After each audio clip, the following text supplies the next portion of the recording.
Hello everyone, welcome to our modular design tutorial. You saw in the intro there what we are going to create.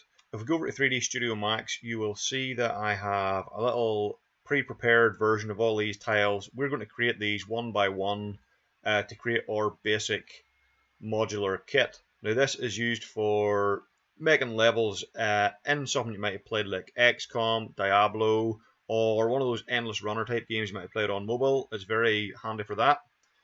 We're going to make the basic kit about 11 pieces, but you can expand on this. If you work within the grid system that we're going to establish, you can make whatever pieces you want as long as they all click together. And what we're going to do is work on a grid of 3 by 3 meters. So we're going to start with this basic ground piece first of all. You'll see I've also got the textures on here. We'll look at making the textures and unwrapping in later videos. For now, we're just going to focus on the modeling. And we're going to start just with this basic piece. So I want you to make a plane. I want you to draw it out at 300 by 300 centimeters. And this is going to be our grid size that we work to. We're working on a grid of 3 by 3 meters. And even the walls will also be 3 by 3 meters. That way it's tall enough that we can put a ceiling on it. And our characters can walk through, say if you were doing a first person shooter, something like that. So this kit can also be applied for that kind of game as well. If you want to make something like that. So I'm just going to change the color here, something that might be a bit more readable on screen. I'm going to press F4 on my keyboard just to display this grid, and I want this to have 6 by 6 segments. 6 by 6. This means that if the whole length is 300, each segment is 50 centimeters long, so each wee square is 50 centimeters. This will be important when it comes to our grid snapping later on, which makes the whole kit fit together in Unreal. So that is piece number 1. Create it, simple as that. We can just right click, convert to editable poly, and let's give this a name. Let's call it corridor underscore kit underscore floor underscore default. Bit of a long name, but it will come in handy later on. We want to know what all these pieces are so we can easily identify them, easily export them. We're going to move on first of all and create these 5 different pieces here.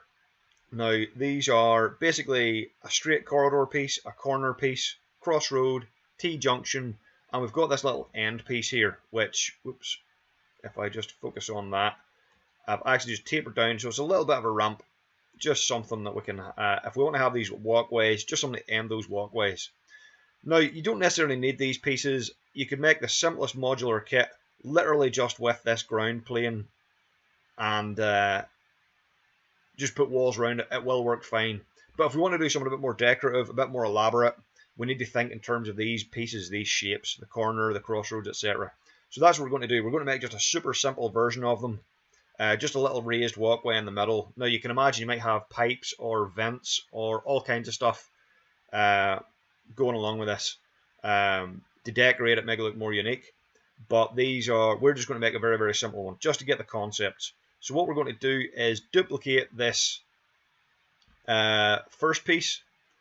We'll just hold shift and drag over the move tool. And do you know what we're going to do? Just to save some time, we're going to create 4 copies of this. And that way we can, I might need to make one more actually, sorry, 5 copies, there we go.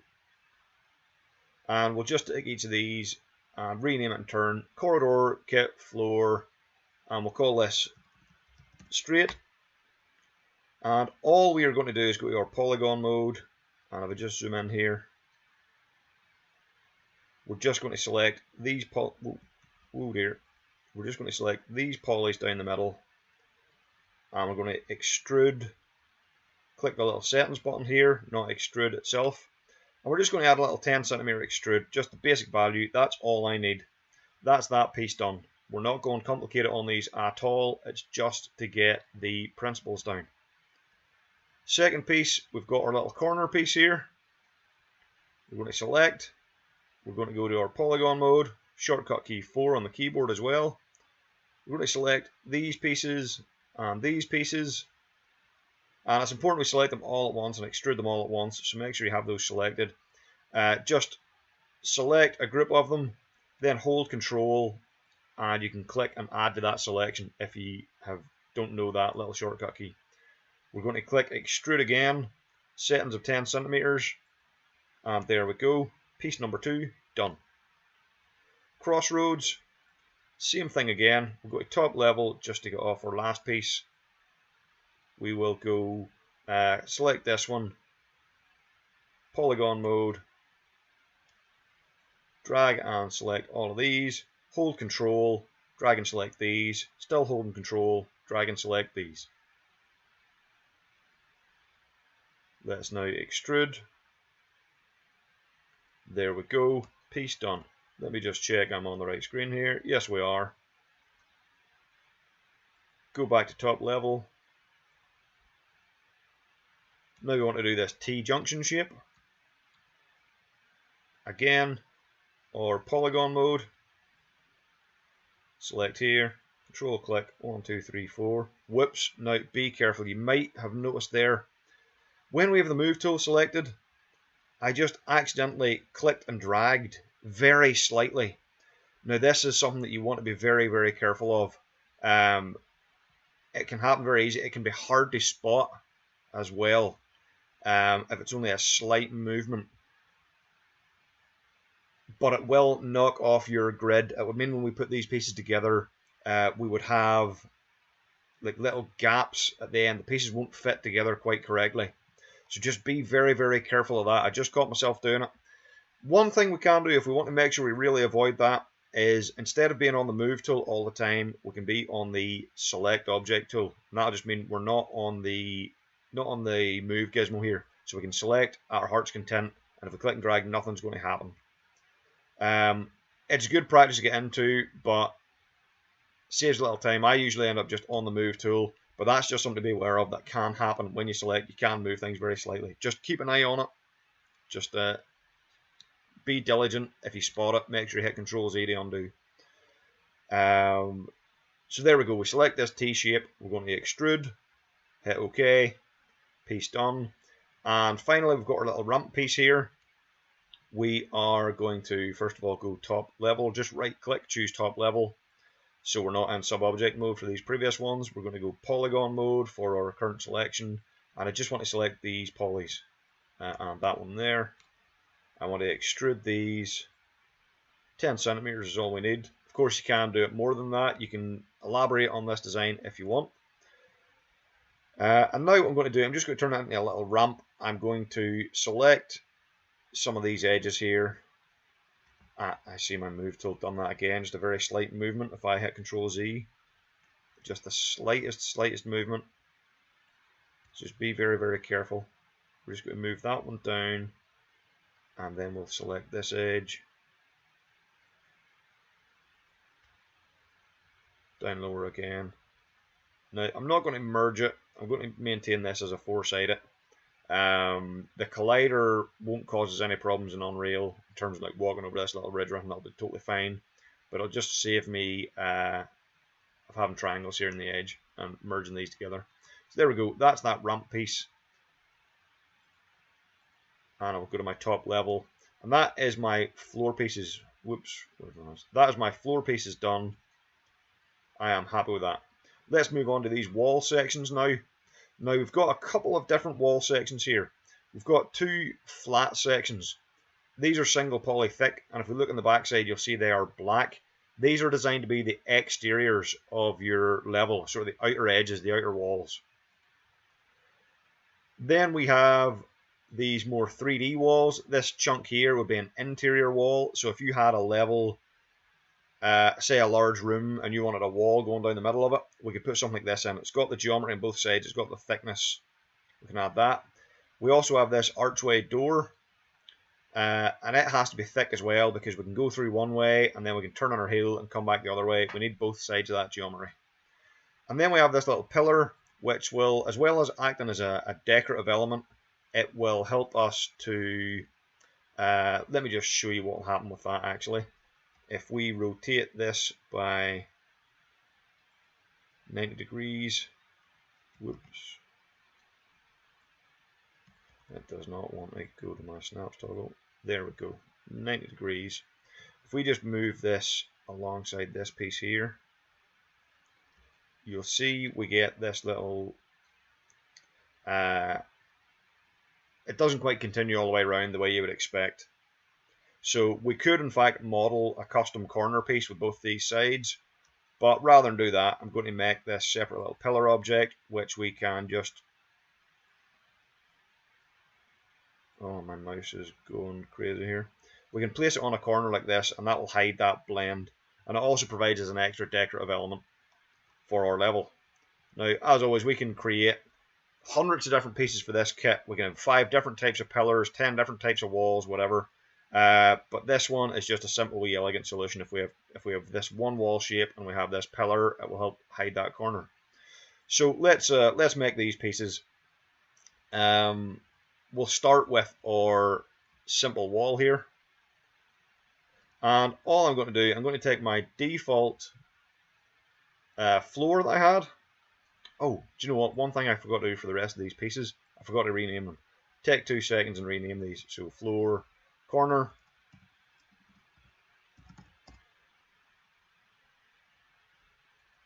There we go. Floor, crossroads.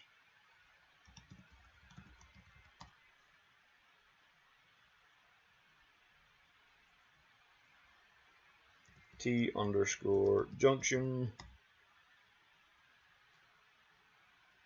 And we'll just call this little piece or end piece. At this point, we will save our file. Remember, 10-minute save rule. When we're doing this kind of stuff, we always want to be saving regularly. Okay, now we've done that. We're going to take this floor piece. We're going to hold shift and make a duplicate. And we're going to call this our corridor kit wall default.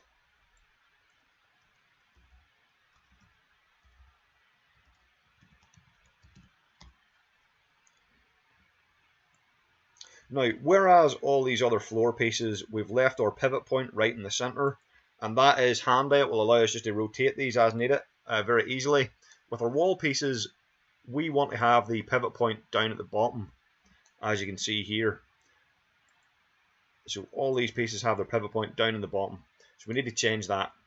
Let's take this new wall piece, and in fact, I'm going to change the color just so we can distinguish those wall pieces. We'll make these purple instead.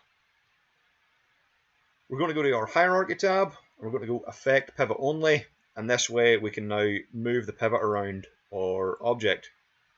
Now I want it to be exactly in the middle and exactly at the bottom, so I'm going to snap it to this vertex. These divisions we've allowed means that this line, this vertex is right in the middle on the side. We're going to turn on snaps toggle.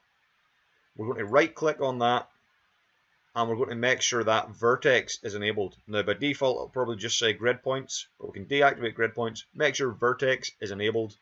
We don't need anything else here, just vertex. We can close that menu, and now when we grab the very corner here, we can move this around and it will snap when it gets close to one of those vertexes.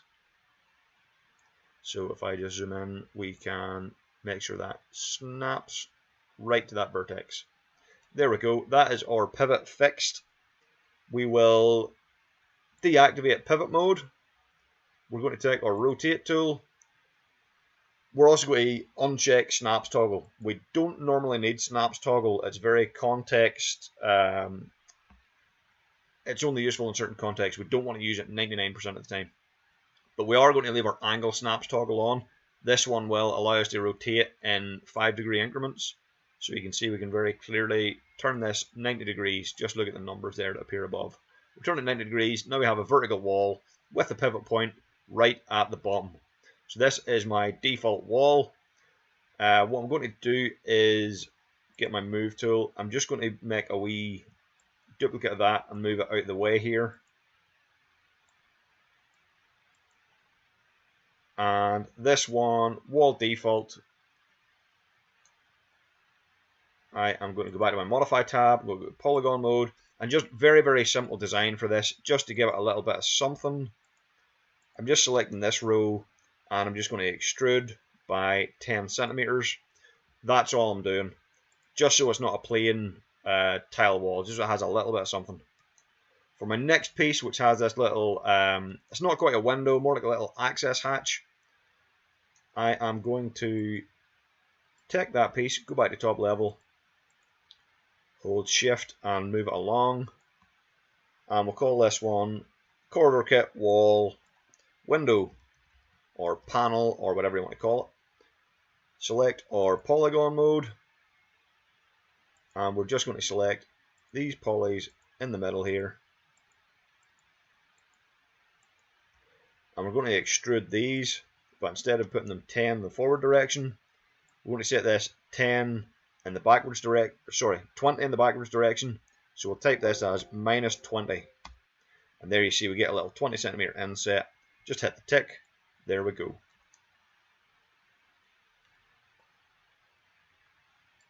Go to top level. Our next piece here is the pillar. So that is very, very easy to make. We're just going to create a brand new box. And the box, we want to set its base to 50 centimeters, its width to 50 centimeters, and its height to 300, same as our wall pieces. We're going to set our length and width segments just to 1, so that 50 by 50 is the same as all our other little segments. And we're going to set our height segments to 6. That way it's got generally the same kind of polygon resolution as everything else, and it allows us to then extrude out this little top piece. Good thing with the box is it automatically places a pivot point on the bottom and the middle, so we don't need to change that. But let's now convert this to an editable poly. We'll just change the color as well, just so it stays consistent with our other wall pieces. And now in polygon mode, I'm just going to select these 4 faces.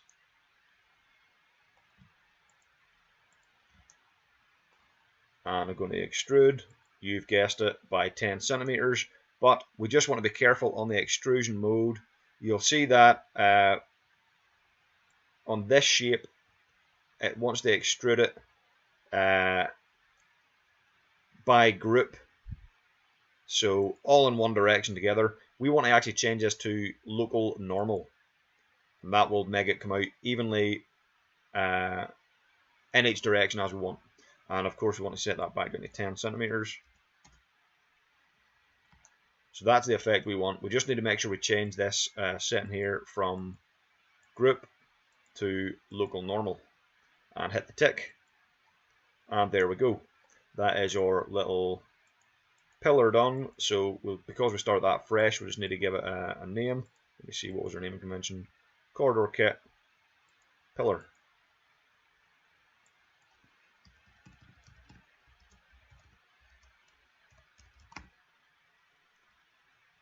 There we go. Okay, let's look at these 3D pieces here.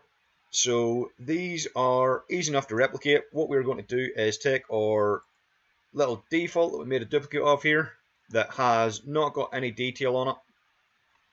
We are going to make a copy of it over here, and we'll call this corridor kit.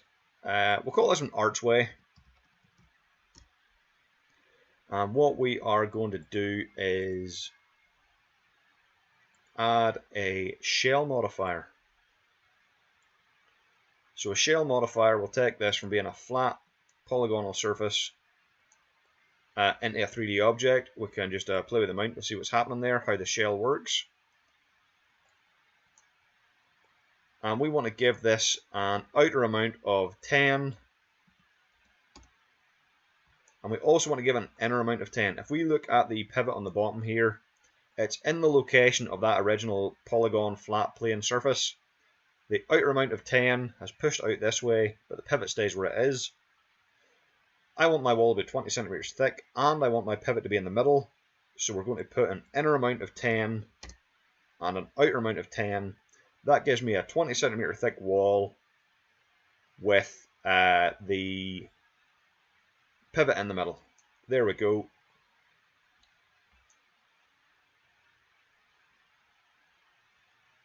And I'm going to convert this to an editable poly. No, I'm not actually. I'm not. Before I do this, I want to deactivate my shell mode. Just there's a glitch on my screen. You can't see the little eyeball icon that's here, but this will just turn that on and off. Before I actually add that shell modifier, I want to go back to my edit poly. I need to actually make the archway. Let's select all of these in the middle, then just delete those, and then we just go back to our shell modifier, turn that on. There we are. That is my archway. Very, very simple. Let's create our final piece then, this little wall, the thick interior wall. Again, we're going to go back to our basic wall piece that has no nothing done to it. We're going to hold shift, make a little copy of this. This can be our default kit wall interior. And we will drag that over to the side here, just close to the one we want to replicate. This one, again, is going to have a shell modifier applied.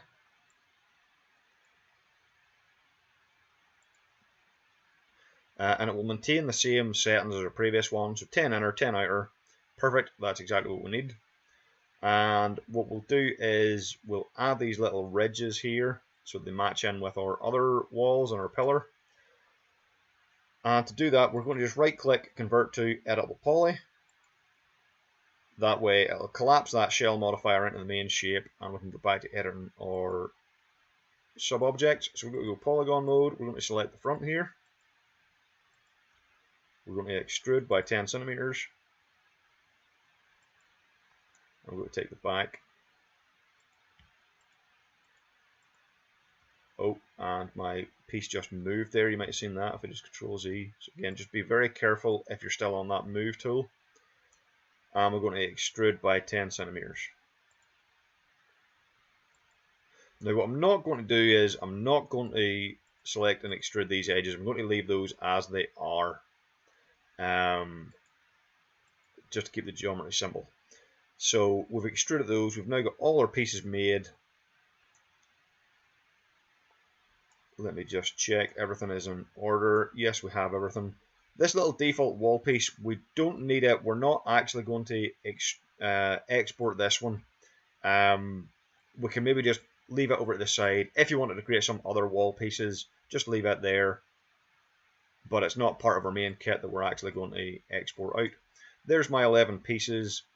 As I say, you can make other pieces. You can even make bigger pieces. If you wanted to, you could make a 6 meter by 6 meter floor tile. You could make a 6 by 3 wall if you wanted, and have a bigger window in it. The possibilities are endless, but the main thing is we want everything to fall within that 3 meter by 3 meter grid. So whether it's your piece is 3 meters long, 6 meters long, 9 meters long, that's fine. Possibilities are endless, but these are the basic pieces that we want to make for our little kit. So we will just save our file here, and I will see you in the next part of the video where we are going to unwrap these. So thank you very much for watching, and I will see you in the next part.